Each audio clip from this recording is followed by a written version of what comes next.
Бүгінгі кейіпкер жобасының кезекті қонағы өз ісінің маманы, қоғамда өзінің ерекше орны бар азамат, ендеше еңбегімен көпке үлгі болып жүрген кейіпкерімізбен жақынырақ танысып көрейік.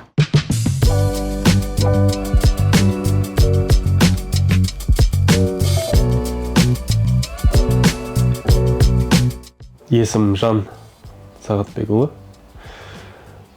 92 жылы өмірге келген Балқаш қаласында. Балқаш қаласында өмір бақи тұрып, 2016 жылдан бастап осы Қарағандыға көшіп келгенбіз. Өзім отбасында 5 ағайындымыз, ең кенжесі өзім. Мен өзімде қазір осы жақта екі балам бар. Қызым 6-ға келеді, ұлым 11-ге келеді. Жолдасым өзіммен қатарлас Айдана. Осы Қарағандыда тұрып жатырмыз қазір.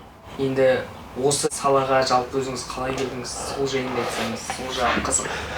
Осы салаға 2015 жылдары, 2016 жылы екі арасында мен заводта істеген Балқашта. Сол заводта істеп жүрген кезде ауырып қалып, сол жерге жаңағындай скорый шақырып, бүйтіп сол ауырған себебінен Балқаштан кету керек болды. Сол дәрігерлер сенде астма диагноз, смешанный астма. Осы Балқашта қалатын болсаң, әрі қарай асқындырып аласың, лучше Балқаштан басқа қалаға көшіп кетті. Сосын кейін жаңағындай жұмыстан шығып, 10 күн ішінде Қарағанды қаласына кетіп қалдық, көшіп. Өмір бақи Қарағандыда тұрмағам ғой, келмеген Қарағандыға. Бірінші рет 2016 жылы жаңа жолдасымыз екеуміз. Ол кезде ұлымыз бар, кішкентай. Үшеуміз осы жаққа көшіп келдік. Сосын кейін осы жақта келгеннен кейін енді квартира снимать етіп, жаңағындай жұмыстар не-бір іздеп, официантта болдық, барменде болдық, администраторда болдық. Сол жерде де бәрібір ауырып қала беретін болдым. Сосын последний раз бір ресторанда істеп жүріп, қатты ауырып қалып, 1 ай больницада жатқанбыз. Сосын кейін қайтадан жұмыс қалмай қойды ол кісілер. Сен бізге керек емессің, сен орнына басқа адам тауып алдық. Басқа жұмыс қарастыра бер. Біз сенің өміріңе ондай ответственность ала алмаймыз дейді. Сосын үйде 1 айдай жатып қалдым, қайғырып, жұмыс жоқ, ешкім алмайды.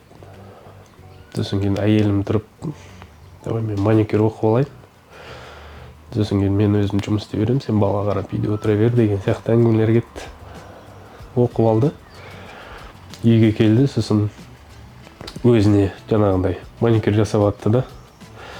Жан, бергеш деп. Мен мына жерде сол қолым ыңғайсыз болып тұр. Былай жасап көмектесіп жүрші деп. Сосын отырдым. Аппаратты қолыма ұстатты да. Мен былай істейсің, пилканы былай аласың деп көрсетіп еді, істедім. Сосын, сен күшті жасайсың ғой. Мен отырып оққан қыздардан да керемет жасайсың ғой деп мақтап. Сосын кейін енді нормально шықты, бірінші жасағанымыз. Өзіме де ұнап, әйеліме де ұнап. Одан кейін ол құрбыларына звондап, мен мына жерде күйеуім жасады осылай. Келіндер сендерге де жасап көрсін деп ше. Жаңағындай үйретіп жатырмын деген сияқты. Сосын кейін подружкалар келіп, бірге істейтін жаңағы қыздары келіп, оларға да жасап. Сосын кейін олар бірінші жасағаным есімде әйтеуір. Үлкен мынандай тасымен жаңағындай украшение жасап, 2 тырнағына. Ана қыз вообще көзі банка. Күшті жасады деп. Сонымен 1,5 айда жүріпті жаңағы маникюрмен ше. До того оны качественно шыққан ғой. Одан кейін олардың таныстары келе бастады. Біреу 3.000 теңге, біреу 5.000 теңге қалдырады жаңағыдай. Енді ақша көре бергеннен кейін уже бас кетті. Неге менде де әрі қарай жалғастырмасқа деген ше.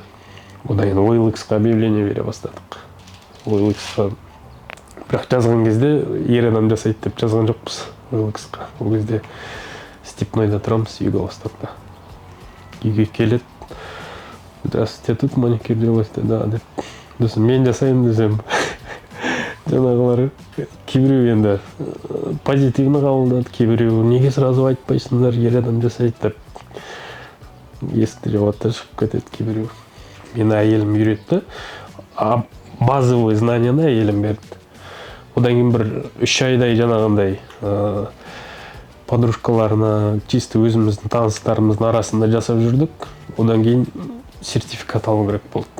Елдерге сертификат, сен оқыған қағазың бар ма деген сияқты сұрақтар бола бастады. Қай жерде оқыдың, кімде оқыдың деп. Енді елдерге әйелім үйретті десем, күледі. Содан кейін официальный бір не бар тын. Осы қалада, Ермековада ма, маникюрге оқытатын бір студия. Әйелім сол жерде оқыған. Соларға барып 3 күн оқытады екен. 3 күн ішінде күніне 3 клиенттен қабылдадым ғой. Жаңағы обычно негізі бір модельден, клиент емес, модель дейді ол кезде. Бір модельден қабылдайтынбыз, а маған 3 модель жазған ғой. Каждый модельден 2000 теңгеден алып жатқан ғой. Содан кейін соның арқасында мен тез үйреніп кеттім. Жаңағы модельдер көп келген сайын, есенде де қолдар әртүрлі ғой. Сол кезде уже инструктор сенің қасында тұрады да, қай жерде дұрыс жасамадың, соның бәрін контролировать етіп отырып, сразу ошибкаларын көрсетіп отырады да, сөйтіп тез үйреніп аласың. Енді осы салаға келген кезде жақындарыңыздың, достарыңыздың көзқарасы қандай болды жалпы? Шынымды айтсам, мен өзім туғандарым Қарағандыда жоқ.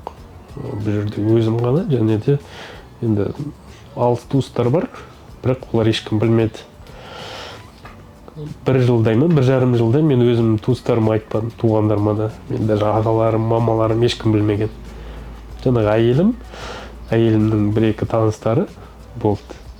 Басқа ешкім білмеді. Өйткені мен ұялдым өзім жаңағыны айтуға ше. Мен енді анау Балқаштан Қарағандыға металлург келіп тұрып, мен тырнақ жасаймын деп тұрсам, біртүрлі болып тұрады ғой. Сосын кейін, где-то 1 жылдан кейін ба, Инстаграм арқылы, енді Инстаграмда біз өзіміздің немізді аштық, енді реклама жүргіздік қой. Сол жерде бір телевидение көріп қапты мені.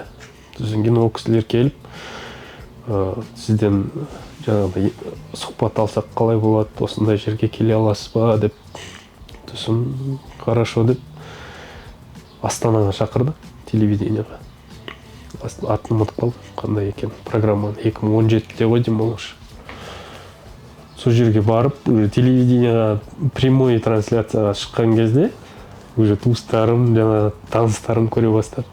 Сол кезде уже WhatsApp-тан жазып, звондап, сен не істеп жүрсің, қандай жұмысқа кіргенсің, не жасап жүрсің, қатындардың жұмысы ғой деп, ағаларым жаңағындай неше түрлі айта бастады. Даже сөйлеспей қалған туыс ағаларым болған. Енді дұрыс емес енді жасап жатқаным дегенде ше. Бірақ мен ешкімнің несіне, комментариясына құлақ аспадым. Өйткені ол жұмыс маған семьямды асырауға ақша келіп отырды ше. Жаңағы комментария жасап отқандар бір көмектесіп, ақшалай бірдеңе беріп жатса, жарайды, болды, мен басқа жұмыс іздейін деп айтуға болушы еді. Бірақ ешкімнен ешқандай көмек жоқ қой. Сосын кейін әркім өзінің өмірін сүргеннен кейін өз ойлары бар дегендей. Бірақ ешкімге қарсы сөйлеп, сен бүйтіп айттың, сөйтіп айттың деп ешкімге ештеңе айтпағанмын. Бәріне адекватно қараған. Бірақ қарсы болғандар өте көп болды. Ал осы бизнесті ашып жатқан кезде көмектер алдыңыз ба шағын бизнеске? Мен негізі бұл салада 2017 жылдан бастап істеп жатырмын ше. 2021-22 жылдары ма, жаңағындай акиматтан неше түрлі программалар шыға бастаған көрдім негізі. Жаңағындай бизнес бастау, қолдау деген сияқты ол кезде 580 мың ба сондай болған ең бірінші нелері, программалары. Сол кезде мен қатысып көрдім, бірақ ұтпадым. Өйткені мен сияқты қатысқан осы сферадағылар көп болды да ол жерде.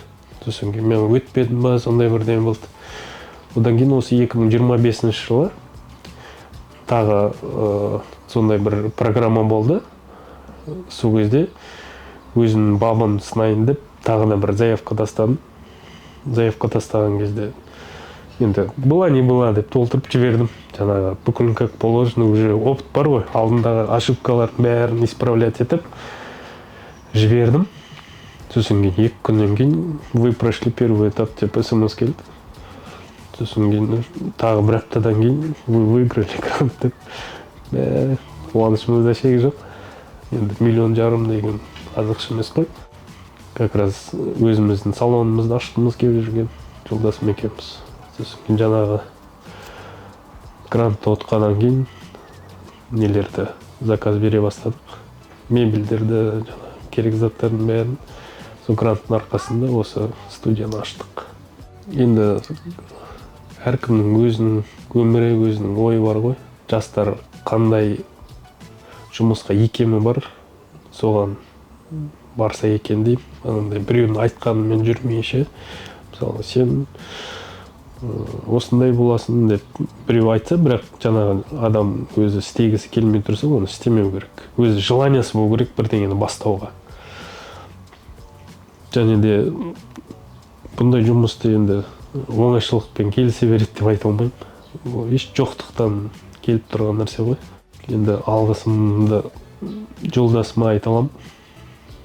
Анандай жаңағындай қиын ситуацияда тастап кетпей, қасымда болып, жаңағындай решенияларды қабылдап, оңай емес енді. Ер адамның осындай сферада жұмыс істеуші, соны да қабылдай білу керек та, оны ше.